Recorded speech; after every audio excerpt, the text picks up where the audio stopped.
जय Hind friends. Evergreen topics हमारे चल रहे थे और एवरग्रीन टॉपिक्स की सीरीज हमने इस वजह से चलाई क्योंकि ये टॉपिक्स हमेशा जो है आपको ऑब्जेक्टिव क्वेश्चंस में या प्रीटी एग्जाम में आपके पूछे जाते हैं और मोस्ट प्रोबेबिलिटी मतलब इनकी ज़्यादा से ज़्यादा प्रोबेबिलिटी होती है कि ये पूछे जाने की। एक टॉपिक एक पेज में नोट्स बनेंगे और अगर 2-3 बार अगर आपने नोट्स बना करके या नोट्स नहीं भी बनाए तो अगर आपने वीडियो खाली सुन लिया, 15-20 मिनट का टॉपिक होता है ये, तो चीज़ें आराम से आपकी इतना तो है ही कि 4 विकल्प में से एक सही विकल्प का आप चयन कर सकें। इतना ज़रूर आपके सबकॉन्शियस माइंड में ये टॉपिक आ जाता है। तो चलिए स्टार्ट करते हैं। आज का जो हमारा टॉपिक है वो है मध्यकालीन भारत से लिया गया है, मेडिवल हिस्ट्री से, और वो है आपका लोदी वंश।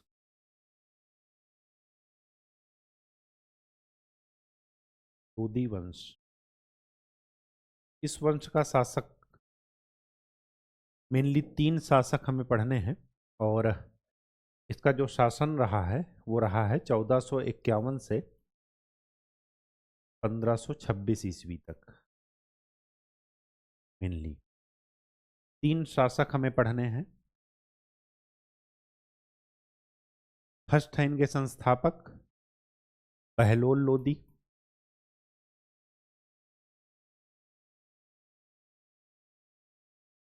ये संस्थापक हैं।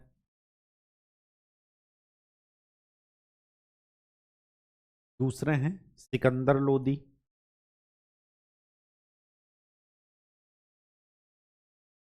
ये फेमस हैं, महत्वपूर्ण हैं इस वंश में। 2 नगरों का इन्होंने निर्माण करवाया, एक तो आगरा और एक सिकंदरा गांव। ठीक है। और तीसरे हैं, इनका भी नाम इतिहास में महत्वपूर्ण है, वो हैं इब्राहिम लोदी।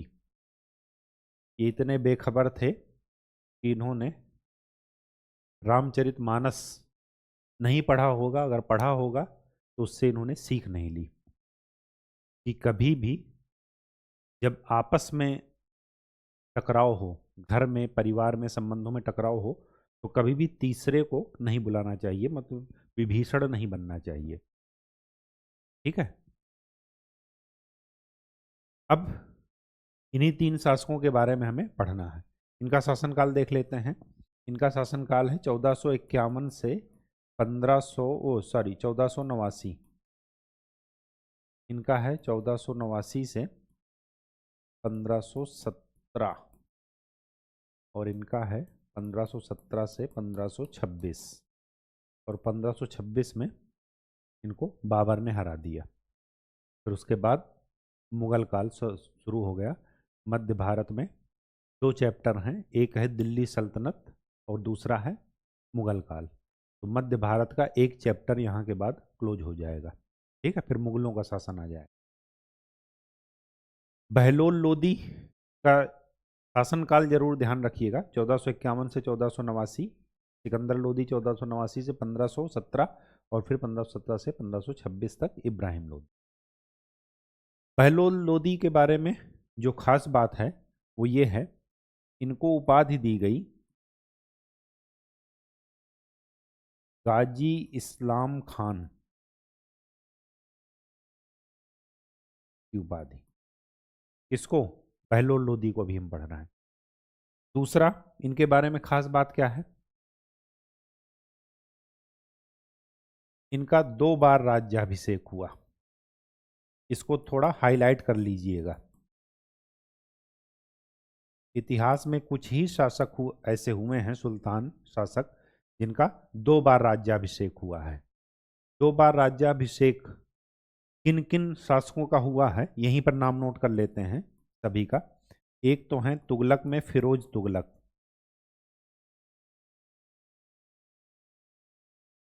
फिर हैं बहलोल लोदी।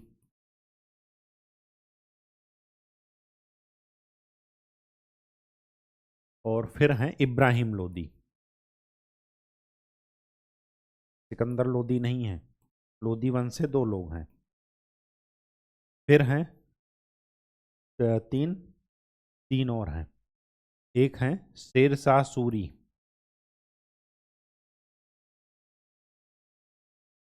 शेरशाह सूरी। फिर हैं औरंगजेब, इतिहास में इनका क्रम भी ऐसे ही है। और फिर हैं शिवाजी,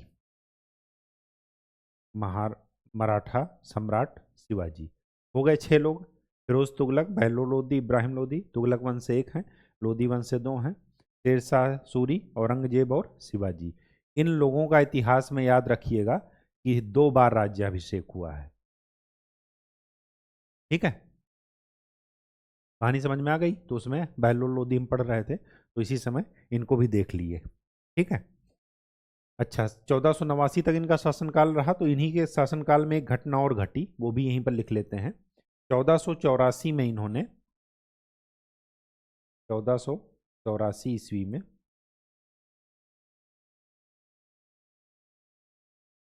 जौनपुर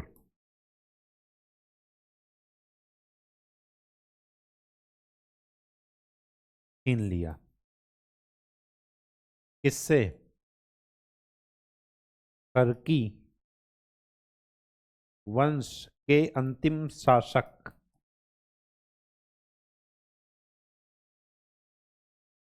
कौन है टर्की वंश के अंतिम शासक? हुसैन शाह टर्की, हुसैन हुसैन शाह सरकी। इनसे इन्होंने जौनपुर, जिसको आप पूर्व का सिराज कहा जाता था, उसको इन्होंने छीन लिया तुर्की वंश से। ठीक है, तो ये तो था क्या, बहलोल लोदी के बारे में। सिकंदर लोदी और इब्राहिम लोदी के बारे में जरा जान लेते हैं।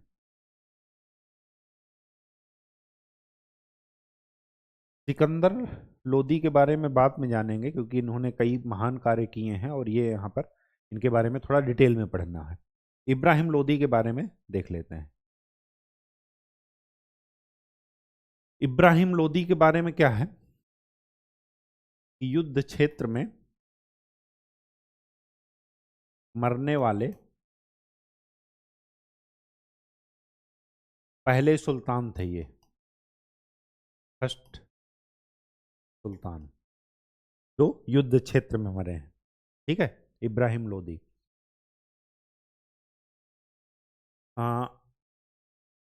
एक चीज और लिख लीजिएगा, बाबर को ये बुलाए थे, तो बाबर ने जब इनको हराया तो बाबर ने इनको क्या कहा, कंजूस की उपाधि दी। और दूसरा इनको कहा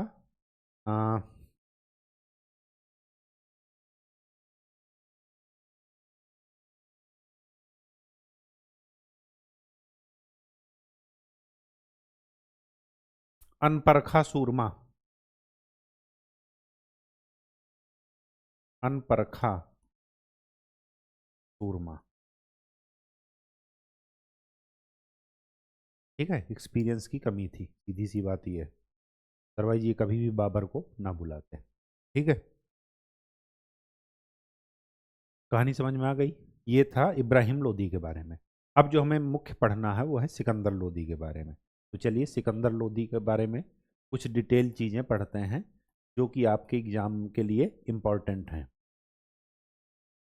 शासनकाल ये आपको दिखा चुके हैं, 1489 से 1517 ईस्वी। ठीक है, कौन कौन सी चीज़ें इंपॉर्टेंट हैं? पहला, इनका उपनाम क्या था? गुलरुखी। किसका? सिकंदर लोदी का। इनके शासनकाल में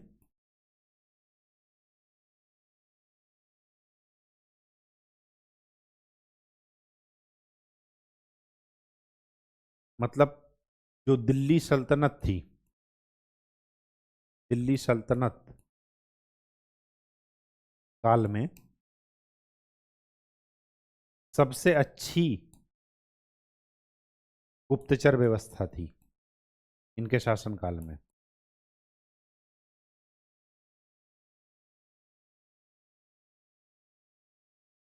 सबसे अच्छी गुप्तचर व्यवस्था थी सिकंदर लोदी के काल में पूरे दिल्ली सल्तनत में। ठीक है, इन्होंने आगरा नगर की स्थापना की और साथ में उसका नामकरण भी इन्होंने ही किया है, सिकंदर लोदी ने। प्लस इन्होंने एक काम और किया है, सिकंदरा गांव भी इन्होंने ही बसाया है, सिकंदरा गांव, सिकंदर लोदी ने। ठीक है,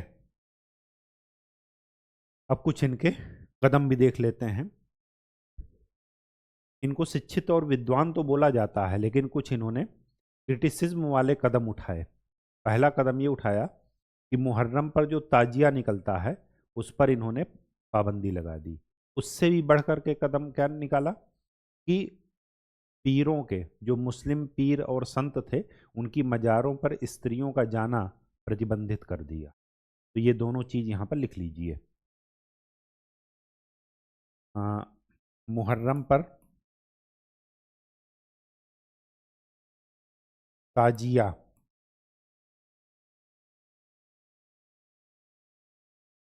निकालने पर प्रतिबंध। एक चीज और लिखिए, मुस्लिम संतों या पीरों की मज़ारों पर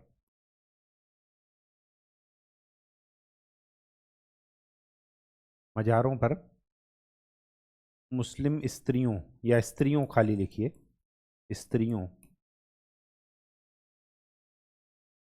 को प्रतिबंधित कर दिया। मतलब वहां पर स्त्रियां नहीं जा सकती, और आज भी नहीं जाती हैं। बाहर से ही वो क्या करती हैं, अपना पूजा पाठ या जो भी जो है मानती हैं, कुछ मान्यता माननी हो तो वो बाहर से ही। ठीक है, अंदर नहीं जाती, वहां पर रोक लगी है। ठीक है, तो ये पहले थे। अब कैसे दिखाएंगे कि शिक्षित और विद्वान थे? कुछ ना कुछ ऐसे कदम तो इनको उठाने चाहिए। तो क्या क्या कदम उठाए? आयुर्वेद का एक ग्रंथ था, उसका फारसी में अनुवाद कराया। आयुर्वेद के ग्रंथ का फारसी में अनुवाद, ट्रांसलेशन।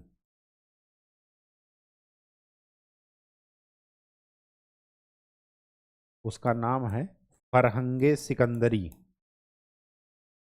फरहंगे सिकंदरी। म्यूजिक में भी इनकी रुचि थी, शहनाई के ये बहुत शौकीन थे।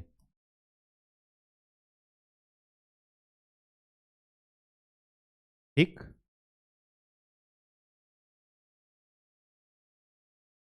गायन विद्या का एक ग्रंथ था,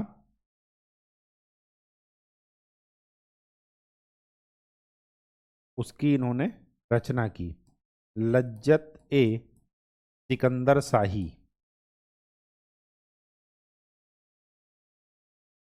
गायन विद्या का ये ग्रंथ है, की रचना की इन्होंने, इन्हीं के काल में रचना हुई है। ठीक है, शहनाई के शौकीन थे। एक बढ़िया काम इन्होंने और कराया, कुतुब मीनार की इन्होंने मरम्मत करवाई।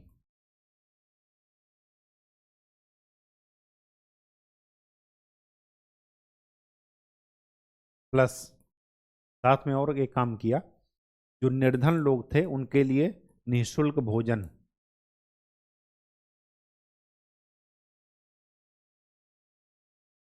भोजन के बिना किसी की मृत्यु ना हो,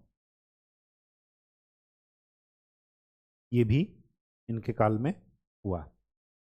और क्या हुआ? कृषि भूमि के लिए एक पैमाना इन्होंने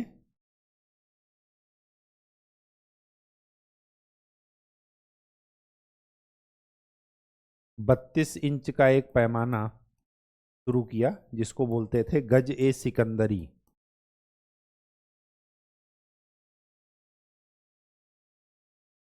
कृषि भूमि की माप के लिए। ठीक है, हो गया। और देख लेते हैं, पहला अफगान शासक,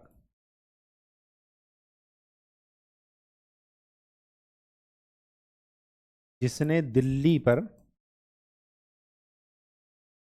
शासन किया।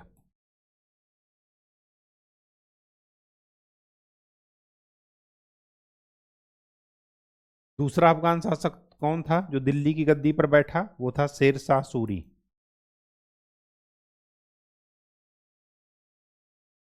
शेर शाह सूरी। ठीक है।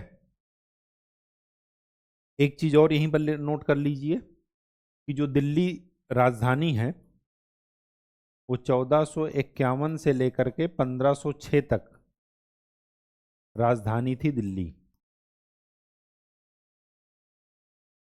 ठीक है। और फिर 1506 से लेकर के 20 वर्षों तक 1526 तक राजधानी कौन बनी? आगरा। ये भी जरा ध्यान में रखिएगा।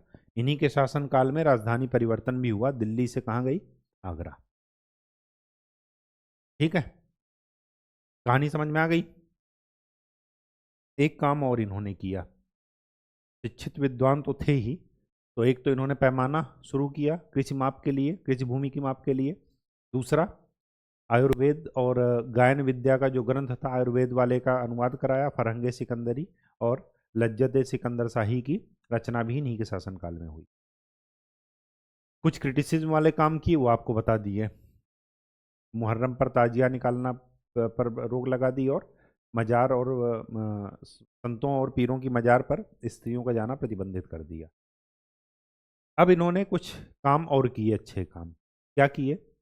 ऐसा नहीं है कि खाली किसी एक विशेष धर्म को इन्होंने बढ़ावा दिया। आगे इन्होंने क्या किया कि अदर जो रिलीजन्स थे, अब जो दूसरे धर्म थे, हिंदू हुए, जैन हुए, बौद्ध हुए, उनका भी इन्होंने क्या किया? सम्मान किया। ठीक है। तो उसका एग्जाम्पल क्या लिखेंगे? 500 बंदियों को इन्होंने सजा माफ कर दिया।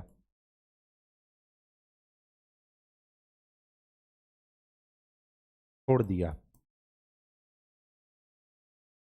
जैन जो संत थे, जैन हंस सूरी, जैन धर्म के, ठीक है, ये संत थे हंस सूरी, इनका प्रवचन सुन करके इन्होंने क्या कर दिया? 500 कैदियों को छोड़ दिया। ठीक। एक और जैन भिक्षु थे,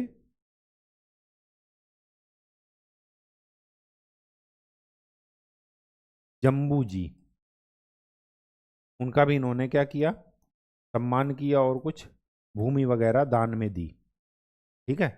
तो सभी धर्मों को साथ लेकर के चले, किसी एक विशेष धर्म से नहीं जुड़े थे। ठीक है। तो ये चीज़ें थोड़ा लोधी वंश के लिए आपको ध्यान में रखना है। नेक्स्ट लेक्चर में हम लोग गुलाम वंश पढ़ेंगे, तुगलक वंश पढ़ेंगे, और 3-4 दिन में आपकी ये टॉपिक्स जो है क्लियर हो जाएंगे। एक ही एक पेज में सारा कुछ है, और फिर हम सभी के विभाग देख लेंगे। तो आज के लिए इतना ही, नेक्स्ट लेक्चर में मिलते हैं। तब तक के लिए खूब अच्छे से पढ़ाई कीजिए, चीज़ों का रिवीजन करते रहिए। धन्यवाद।